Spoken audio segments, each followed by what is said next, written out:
आपको लगेगा नहीं कि क्या हुआ, मैं कहां भ्रष्ट हुआ। ऐसी जगह खड़े हो जाओगे कि जान भी नहीं पाओगे कि मैं कहां चढ़ रहा था। दोबारा उत्साह भी नहीं आ पाएगा। अभी बच्चा ना तो लोक को जानता है, ना परलोक को जानता है, ना हित को जानता है, ना अहित को जानता है। अभी उसका ब्रह्मचर्य किसी काम लायक नहीं हुआ और वो उतर गया व्यभिचार में। क्या होगा उसका जीवन। अगर आप वाणी में संयम में रहते हैं ना, वो और भजन करते हैं और सत्य बोलते हैं, तो आप जो बोलेंगे वही होगा। श्रवणेंद्री से गंदी बातें सुने, वाणी से गंदी बातें बोले, रसेंद्री से गंदा भोजन करे और सोचे ब्रह्मचर्य रह जाएंगे, तो बिल्कुल नहीं, कदापि नहीं। ब्रह्मचर्य कोई खिलवाड़ नहीं है। अब जो इस मार्ग पर, अध्यात्म मार्ग पर, आनंद मार्ग पर चलना चाहते हैं, तो उनको एक इंद्रिय के संयम के लिए पांचों इंद्रियों पर संयम करना होगा। ज्ञान इंद्रियों पर एक बात सुधारने के लिए ब्रह्मचर्य का रक्षा तभी वो उपासक कर सकता है जब सर्वतोभावेन ब्रह्मचर्य होगा। एक जनेंद्रिय के ही ब्रह्मचर्य की पुष्टता का जब आप लक्ष्य कर लोगे, तो उसकी पुष्टता के लिए आपको सर्वतोभावेन ब्रह्मचर्य धारण करना पड़ेगा। सर्वतोभावेन नेत्र का ब्रह्मचर्य। जो नेत्र किसी को भी देखकर भोग कामना कर लेते हैं, भोग बुद्धि से देखते हैं वस्तु को, व्यक्ति को, किसी को भी, ये नेत्र से व्यभिचार हो रहा है। इसीलिए सावधान रहना चाहिए। जैसे नाटक, सिनेमा आदि हैं, वहां तो जान रहे हो चित्र हैं, पर उनमें जो अभिनय करने वाले जन हैं वो तो संसारी जन ही है ना। उनका पहनावा, ओढ़ावा, हाव भाव, अंग प्रत्यंग, अगर आप भगवत भाव से युक्त है तो संपूर्ण सृष्टि में कहीं भी दृष्टि जाए अपने प्रभु की भावना होती है। पर वहां तक पहुंचने के लिए आपको ये त्यागना होगा ना। आप किसी का अनुकरण न करें, आप अपनी स्थिति को देखें। अगर आप किसी का अनुकरण करते हैं कि हमने उनको देखा है, वो टीवी देख रहे हैं, तो टीवी में क्या देख रहे हैं, कहां स्थिति है, हमें क्या पता। हमको जहां पहुंचना है उसके लिए हमारे लिए बाधक है, हमें नहीं देखना है।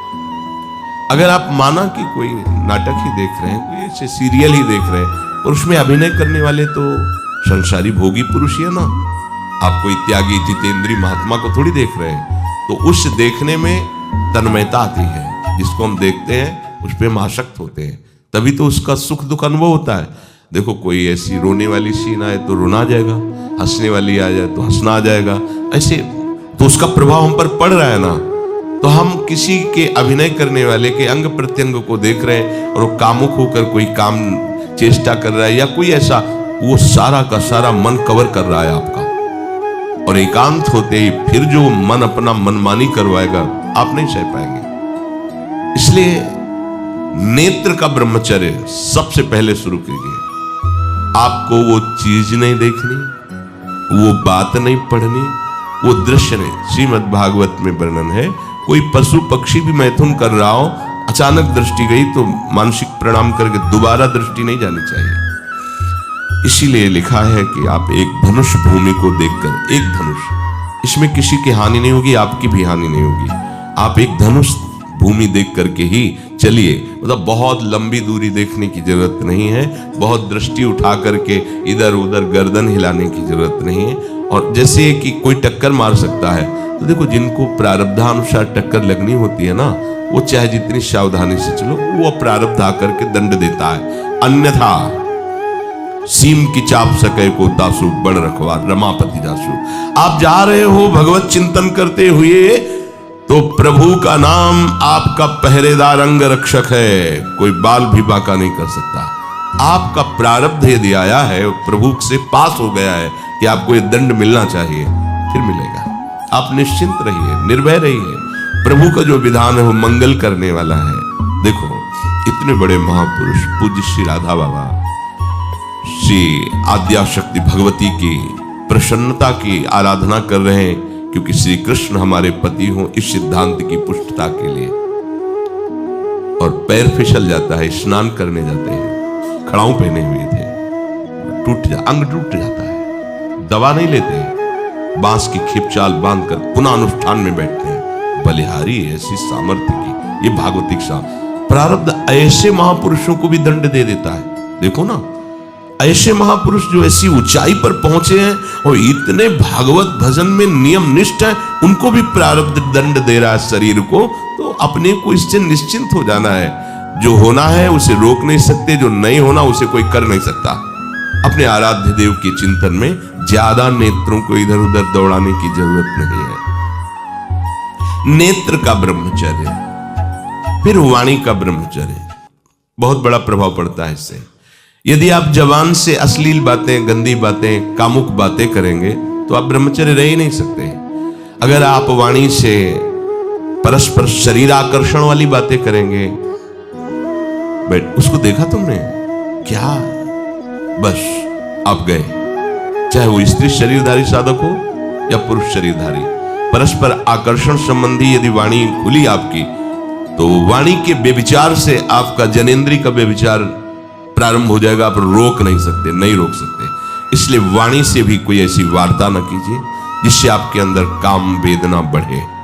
श्रवणेंद्री का, कान से गंदी बातें, व्यभिचार की बातें, कामुक बातें सुनना जिससे हमारे हृदय में कामना जग जाए, बिल्कुल नहीं। भले वो किसी को लेकर टीका टिप्पणी की जा रही हो, देखो वो साधक है, उसको हमने देखा, वहां ऐसे देख रहा था, वैसे कर रहा था, वो तो आपको समझ में आ रहा है कि किसी साधक की बात करें, वो तुम्हारे नाश के लिए उपाय कर रहे हैं जो आपको ऐसी बात बता रहे हैं। क्यों? क्योंकि आप भी तो साधक हैं। श्रवणेंद्री का व्यभिचार हो रहा है। आराध्य देव के सिवा और कोई बात कान से सुनना उसे व्यभिचार कहते हैं। इसलिए महाप्रभु कहते श्रवण फूटो जो अन सुनो। ऐसा हमारा अगर कान कुछ और सुने तो फूट जाए, नेत्र कुछ और देखें तो ये नेत्र नष्ट हो जाए, वाणी कुछ और बोले तो मुख हो जाए। हमारी श्रवणेंद्री का व्यभिचार नहीं होना चाहिए। धर्म की बात, अपने आराध्य देव की बात, शास्त्र सम्मत बात हम श्रवण करें। अन्यथा अगर कोई ऐसा मित्र है या हमारा साथ में रहने वाला है, कोई किसी भी साधक की को लेकर बात कर रहा है, तो भी हमें कान में उंगली डाले नहीं। हम कोई ईश्वर थोड़ी कि हम किसी को संभाल लेंगे, हम अपने को नहीं संभाल पा रहे। हमारे सामने किसी की बात मत करो, ऐसी करना है तो प्रभु की चर्चा करो, अन्यथा मत करो। तो अगर आप श्रवणेंद्री का ब्रह्मचर्य, वाकेंद्री का ब्रह्मचर्य, नेत्रेंद्री का ब्रह्मचर्य और त्वगेंद्री का ब्रह्मचर्य, अनावश्यक किसी को स्पर्श मत करो। परस्पर विरोधी शरीर को तो भूल कर मत करो। विरोधी शरीर जिससे हमारा पुरुष शरीर है, सामने स्त्री शरीर है, तो किसी भी तरह से सेवा के लिए संकेत करना या किसी भी सेवा के लेन देन में बचाव पक्ष में रहो। यहां रख दीजिए सामान, फिर आप उठा लीजिए। सीधे हाथ में सामान लेना नहीं, सीधे हाथ में सामान देना नहीं, जमीन में रख दीजिए। बहुत पवित्र है तो आप कुर्सी पे जो भी आसन उसका हाथ में लेने का नहीं। परस्पर विरोधी भाव वाले शरीरों का स्पर्श बिल्कुल निषेध है, किसी भी कारण से न किया जाए। मान लीजिएगा ये बहुत मतलब आवश्यक है, यदि आप इसमें चूक कर गए तो धीरे धीरे आप फिसल के वहीं खड़े हो जाएंगे जहां से चढ़ना मुश्किल है। किसी भी साधिका को, किसी भी साधक को परस्पर लेन देन हाथ में नहीं करना चाहिए। मानो हमारी बात, आपको माला देनी है, चौकी पे विराजमान करो, हम उठा लेंगे। हमें कोई सामग्री, ये सामान रखिए, आप उठा लीजिएगा। कभी भी कोई भी परस्पर मुस्कुराहट, बातचीत, ऐसे कोई इशारे यदि दिखाई दे तो आप बचो और उसको बचाओ। साधक है, शादिका है, उससे गलती हो सकती है, आपसे भी गलती हो सकती है। आप सत्संग सुनते हैं, आपको लगा कि इसकी मुस्कुराहट, इसकी कुछ चेष्टा ऐसी दिखाई दे रही है जो हमारे अंदर कामुकता पैदा कर सकती है, उसको भी बचाओ और स्वयं बचो, तो भगवान आप पर प्रसन्न हो जाएंगे। वो देख रहे हैं अंदर की बात। साधक को बहुत सावधान रहने की आवश्यकता। ये इसको खिलवाड़ मत समझो, इसीलिए कह रहे हैं ये अध्यात्म है, ये परमार्थ है। आपको लगेगा नहीं कि क्या हुआ, मैं कहां भ्रष्ट हुआ, ऐसी जगह खड़े हो जाओगे कि जान भी नहीं पाओगे कि मैं कहां चढ़ रहा था, दोबारा उत्साह भी नहीं आ पाएगा। बात अच्छे से समझ लीजिए। तो हमारी त्वगेंद्री का व्यभिचार ना होने पावे, सहसा किसी का इस पर किसी की भी अगर सेवा करने का सौभाग्य मिले, फिर उसमें ये प्रश्न नहीं होता। अगर कोई गिरा पड़ा है भला ऐसी स्थिति में कि मुझे अत्यंत आवश्यक है उसे उठाना, अगर नहीं उठाते तो वो कष्ट पा रहा, अचानक कोई गिर जाए, फिर हम ये नहीं देखेंगे, फिर ये हम सूत्र नहीं स्वीकार करेंगे कि अब हम तो ब्रह्मचारी हैं, हम खड़े खड़े देख नहीं, उसको अत्यंत आवश्यकता है, हमारी। अब उस समय हम भूल गए अपने आप को और उसको उठा करके अगर हमें अस्पताल ले जाना, अस्पताल ले जाएंगे, जरूरत है हम उसकी सेवा करेंगे। सावधान, वो भगवत भाव से की हुई सेवा तुम्हारे अंदर आध्यात्मिक शक्ति पैदा करेगी, काम भावना नहीं पैदा करेगी। हमारी माँ बीमार हो और हमें उसे पता चला कि शौच कर दिया है, हमें शौचाना पड़े, हमें उसका मल धोना पड़े, तो क्या हमें काम जागृत हो जाएगा? क्या मेरी माँ है। हमारी बुद्धि कभी ऐसी नहीं होगी। आपका पिता है, आप लड़की हो, कोई दूसरा रह नहीं गया और वो बीमार है, आपको ऐसी क्या काम जागृत हो जाएगा? क्या अगर ऐसी सेवा में काम जागृत होता तो कोई नर्स ही अस्पताल में नहीं होती।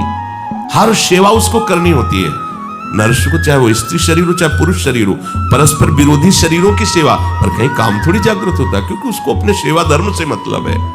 तो ये सेवा के समय इस सूत्र को न देखा जाए, पर ध्यान रखें, अत्यंत आवश्यक जहां आपके सिवा नहीं हो सकता, वहां अगर हमें ऐसा अवसर मिलता है कि सेवा उसे हो सकती है, तो हम पहले उसे प्रेरित करेंगे। और अगर ऐसा है कि अब कोई नहीं है, फिर हमारा परम धर्म जागृत हो जाता है परहित का। अगर हमारा कोई निंदा भी करे, कोई शरीर की भी हानि हो जाए, अब हम परवाह नहीं करते। परहित शरीर से धर्म नहीं भाई, इससे बड़ा कोई धर्म नहीं है। पर ध्यान रखें, भगवान को साक्षी करके ये उस समय की बात है जहां बिल्कुल कोई अब गुंजाइश नहीं रह गई है। त्वगेंद्री को ऐसे सहसा किसी आप पुरुष शरीरधारी पुरुष को भी सहसा इससे आप में शक्ति जागृत होगी। यदि आप वाणी को मौन रखते हैं, भगवान नाम जप करते हैं और सत्य बोलते हैं, तो आप जब कभी जो कुछ भी बोलेंगे वैसा ही सत्य होगा। गांधारी जी ने कोई तप नहीं किया था। जब सुना कि मेरा ब्याह धृतराष्ट्र से हो रहा है जो बाह्य नेत्र रहित है, उसी समय पट्टी बांध ली कि जब मेरा पति संसार को नहीं देख सकता तो मैं भी संसार को नहीं देखूं। जब मेरा पति मेरे रूप को नहीं देख सकता तो मैं भी किसी के रूप को नहीं देखूं। पट्टी बांध दी थी। जब महाभारत का युद्ध चल रहा था, बड़े बड़े वीरों को मार गिराया जा रहा था, गांधारी ने दुर्योधन से कहा, सुन, मुझे पता है कि भीम की गदा को तो झेल नहीं पाएगा, क्योंकि सबसे बड़ी बात भगवान का वरद हस्त उनके ऊपर है। दूसरी बात, वो पवन पुत्र है, वो जब अपने आवेश में आ जाएगा तो तेरी सामर्थ्य नहीं कि इसकी गदा के प्रहार को तू सह सके, पर मैं तुझे शक्ति प्रदान करूंगी। मैं एक पतिव्रता हूं, आज तक कभी पति का वरण करने के बाद कुछ देखा नहीं है। मैं अपने नेत्रों की पट्टी खोलूंगी, तू नग्न होकर मेरे सामने आ जाना। मेरी दृष्टि पड़ते ही वज्र का शरीर तेरा हो जाएगा। किसी की सामर्थ्य नहीं कि तेरे उस अंगों को तोड़ सके। भगवान सब कुछ जानने वाले हैं। भगवान भक्त पक्षपाती होते हैं। भगवान का स्वभाव भक्त का पक्षपात लेना होता है। वो अपने महल से कॉरिडोर से जा रहा था गांधारी जी के पास। भगवान आ गए झट से, तुरंत उसने हाथ ऐसे लगा लिया, शर्म आनी चाहिए यार। तो हस्तिनापुर के सम्राट पद पर अभिषिक्त होने के लिए तैयारी कर रहा है, नंगे घूम रहा है गली में। उसने कहा, गली में नहीं, माँ के सामने जा रहा है। अरे कोई बच्चा है, ऐसे जाया जाता है माँ के सामने? उसने कहा, माँ ने कहा है कि हम पट्टी खोलकर तुम्हें देख लेंगे तो तुम्हारा शरीर वज्र का। चलो माना, माँ की आज्ञा का पालन करो, थोड़ा इन अंगों को तो ढक लो। तुम तो बड़े हो, कोई बच्चे थोड़ी माँ के सामने ऐसे चले जाओगे, ढकना चाहिए तुम्हें। वापस कर दिया। वो यहाँ ऐसे पत्तों से ढका, वस्त्र नहीं पहना, माँ की आज्ञा ऐसे पत्ते से, ऐसे कमर से ऐसे ढक लिया, पीछे आगे ऐसे। गांधारी जी ने पट्टी खोली और जे ही देखा पूरा शरीर वज्र का। तो ये क्या किया तूने? कमर में क्यों बांध लिया? तुम्हें शर्म लगती थी? कैसे आपको? बोले, यहीं से मारा जाएगा। भीम की गदा का प्रहार तेरी इसी जंघा और कमर को तोड़ देगा, तेरी मृत्यु। मान गई, प्रभु के विधान के आगे किसी का बल काम नहीं करता। गांधारी, ये केवल आंख में पट्टी बांधने की सामर्थ्य थी कि मेरा पति यदि अंधा है तो मैं भी किसी रूप को नहीं देखूंगी। अगर आप वाणी में संयम में रहते हैं ना, और भजन करते हैं और सत्य बोलते हैं, तो आप जो बोलेंगे वही होगा। पर ऐसा कुछ अनर्थ वो बोलता ही नहीं, क्योंकि ऐसा संयमी जान जाता है कि इन सब का फल भगवत प्राप्ति है, किसी को कष्ट देना नहीं है। एक एक इंद्री का जब आप ब्रह्मचर्य संयम करोगे तब आपका वीर संयम होगा। ध्यान रखना, आप नेत्रेंद्री से गंदे चित्र देखें, श्रवणेंद्री से गंदी बातें सुने, वाणी से गंदी बातें बोलें, रसेंद्री से गंदा भोजन करें और सोचे ब्रह्मचर्य रह जाएंगे। बिल्कुल नहीं, कदापि नहीं। ब्रह्मचर्य कोई खिलवाड़ नहीं है। जो ये तो हुआ इंद्रियों का, फिर आता है अंतःकरण का ब्रह्मचर्य। हमारा मन काम की तरफ तभी जाता है जब उसको निज सुख नहीं मिलता। ध्यान रखना, सृष्टि में जितने भी दुर्गुण दुराचार होते हैं उनमें दो प्रधान होते हैं, एक काम भोग और एक धन, और सब छोटी मोटी बातें हैं। प्रायः जितने भी हिंसा होंगी, जितनी भी भयानक घटनाएं होंगी, भयानक युद्ध होगा, उन दो में अंतर्गत ही होगा, दो के अंतर्गत ही होगा। या उसका कहीं ना कहीं काम से संबंध, स्त्री संबंध से या धन संबंध से है। चाहे जो भी घटना हो उसको देख लेना, प्रधानता दो में ही होगा, कंचन और कामिनी। कीर्ति में कीर्तिवान तो कोई कोई बिरले ही होते हैं, तो वो तो बहुत आगे की बातें हैं। पर प्रायः जितने भी युद्ध हैं, जितनी भी हिंसा है, जितना भी भयानक कुकृत्य है, इन दो में ही होता है। उपासक को ये बात समझनी चाहिए, मन को समझाना चाहिए, सच्ची माने। मतलब वाणी में शब्द नहीं होता इन बातों को बताने का, यदि कहीं मन को समझाना चाहिए। देखो, अपने लोग उपासक हैं, हम जहां जहां आसक्त हो रहे हैं उसमें हमारे मन का केवल भ्रम है। शरीर के द्वारों में कहीं सुख है, घृणित द्वारों में कहीं सुख है। अगर सुख होता तो इनके भोगने के बाद हृदय कह देता कि अब कछुनाथ न चाहिए मोरे, शांत हो जाता। फिर ऐसा क्यों होता है कि उसको एक जगह तृप्ति नहीं होती, क्योंकि वहां सुख है नहीं। फिर सोचता है शायद उसमें हो, उसमें हो, उसमें हो। पूरे के पूरे युग के युग व्यतीत हो गए, कल्प के कल्प व्यतीत हो गए भोगते हुए, क्या सुख मिला? क्या स्त्री शरीर सोचता है पुरुष शरीर में सुख है, पुरुष शरीर सोचता है स्त्री शरीर में सुख है, या आदि आदि। अगर सुख होता तो पूरे ब्रह्मांड में पशु पक्षी कीड़ा मकोड़ा सब मैथुन धर्म से युक्त है, ये सब सुखी हो जाते हैं ना। जो जितना भोगा सकते उतना ही दुखी। देख लो, अशांत, क्लिष्ट, परेशान और पापाचरण युक्त। ये क्या है? मन को समझाइए। वैरागी भगवत मार्ग का पथिक मन के द्वारा ऑपरेशन करता है हर वस्तु का। ये सब, इसको ऐसा ना समझे कि बड़ी गुप्त बातें हैं। गुप्त बातें हैं प्रिया प्रीतम के दिव्य चिदानंद में रहस्य की। ये गुप्त बातें नहीं, इनको समझो खोल करके। यदि आप किसी भी तरह से हस्तमैथुन आदि के द्वारा, गंदे दृश्य देख करके, गंदी क्रियाओं के द्वारा आप अपना नाश करते रहेंगे, तो ना आप इस लोक में सुखी रहेंगे ना परलोक में। मान लीजिएगा, ये बातें ना तो कही जाती हैं और ना सुनी जाती हैं और ना समझी जाती हैं। इसीलिए हमारा बहुत ही आगे की पीढ़ी, जो सनातन धर्मावलंबी, जो भागवत, हर देश से महान भारत देश को क्यों कहा गया? ऐसा भी है कि अन्य देश स्वीकार किया जाता है कि हमसे धनी है, स्वीकार किया जाता है कि वैज्ञानिक तत्वों में भी वो हमसे आगे हैं, पर भारत को महान धर्मशाली देश कहा गया है। कोई भी किसी भी देश का धर्म गुरु हो, हमारे देश में आएगा, हमारी ऋषियों के सूत्रों से ही अपने धर्म को पुष्ट करेगा। सांप का मूल जड़ भारत धर्म का है। कहीं भी हो, कहीं भी देख लो, चाहे जिस देश का नाम लो, कहीं ना कहीं किसी भारत के ब्रह्म ऋषि की छाप लेकर के डोल रहा है। भारत भोग प्रधान देश नहीं है, भारत धर्म प्रधान देश है। यहाँ धर्म गुरुओं के द्वारा धर्म स्थापना करके चलाया जाता है। यहाँ आज जो हम समझ रहे हैं कि बाहरी परिपाटी हमारे भारत में आ जाए तो भारत आधुनिक और सर्वश्रेष्ठ देश माना जाएगा, कभी नहीं। भारत अपनी परिपाटी से चलता है, तब सब देशों के ऊपर राज्य करता है। किसी भी देश में न पतिव्रता मिलेगी न यति मिलेगा, ब्रह्मचर्य का कहीं नामो निशान नहीं मिलेगा। ये भारत देश में ही मिलेगा। यहाँ ब्रह्मचारी मिलेंगे, यहाँ सती मिलेंगे, यहाँ प्राणपण से धर्म का पालन करने वाले मिलेंगे। अब हमारे जो नई पीढ़ी है वो आधुनिकता को स्वीकार कर रही। गर्लफ्रेंड, बॉयफ्रेंड, कौन सा रिलेशन है, लिव इन रिलेशन, ये हमारे कहीं किसी भी धर्म ग्रंथ में लिखा हो तो आप बता दीजिए। बाल्यावस्था से आज तक जितने भी धर्म ग्रंथों का स्वाध्याय हुआ, कहीं भी लिखा हो तो ये बोलो सर्वनाश का स्वरूप है कि नहीं है। अभी बच्चा ना तो लोक को जानता है, ना परलोक को जानता है, ना हित को जानता है, ना अहित को जानता है।